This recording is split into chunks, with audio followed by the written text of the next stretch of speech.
皆さん、シムレーシングは楽しいですか？ここではそのような声を控えることが重要です。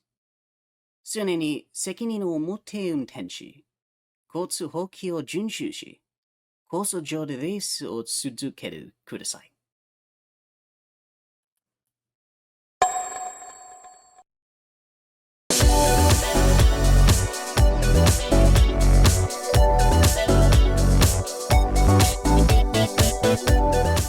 Welcome back to the Fast Track! Now that I've fulfilled my quota for speaking Japanese for an intro, I can finally get on with talking about this week's track, Sportsland SUGO.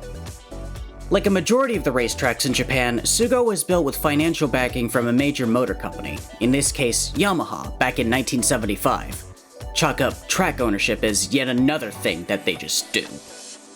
And while I was unable to find a specific person or group of people to pin to this track's unique location and layout, whoever was at the helm clearly knew what they were doing, as this place would quickly build rapport with every national level series and their fans, not just in the motorcycle space, as its owner would infer, but also in the four-wheeler space as well, even holding events for some international series like the GT World Challenge Asia and the Superbike World Championship.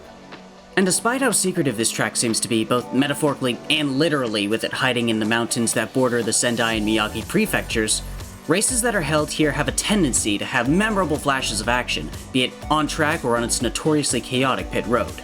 I highly recommend watching Raffle Waffle's video on this track and the many Super GT races held here to see what I mean, but you'll have to see this week's Hotlap for yourself to understand what makes this track attract such chaos.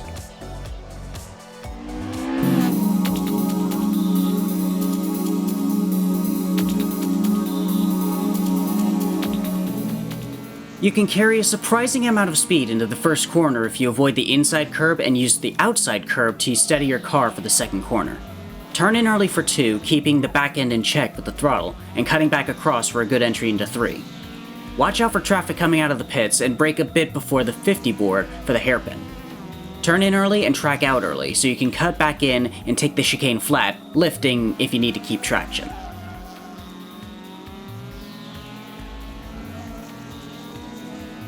Brake around the 50 board again for turn 7, minding the inside curb and getting on the throttle late. Ditto for turn 8, using the left-hand sign as your braking reference. After that mess, take a breather on the back straight.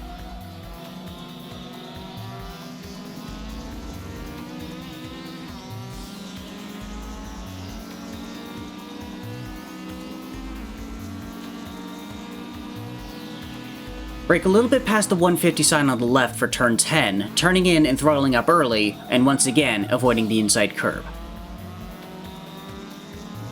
Take turn 11 in third gear and hold it there for 12. Aim for a deceptively late apex and use the gas to guide the car out of the corner.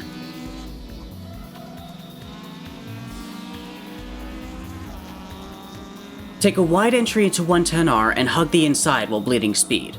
Throttle back up when the corner opens up for a brief moment, and try to keep the car flat out as you point the car into the final turn over the bumpy transition. If you held on and kept it all on the tarmac, you're on track for a good lap around this place.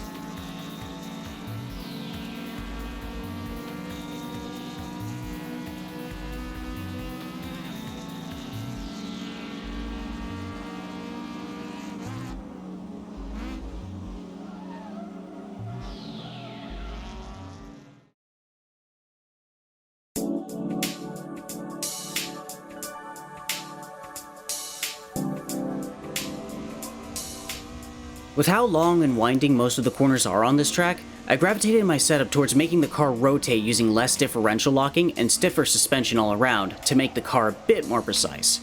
Of course, that's not everybody's cup of tea, so do experiment to see what works best for you. The dampers can also help, albeit as a minute tweak to adjust the weight shifting when braking or accelerating, and the same can be said for the tire pressures. Finally, I'll wrap up with the numbers you'll need this week.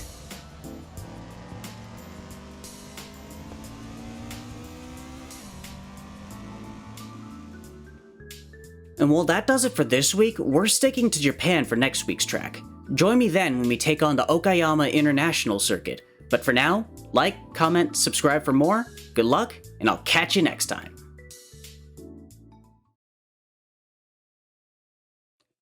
Holy finally, that took like a good 20 minutes of just waiting for background noise to go away and me f***ing up.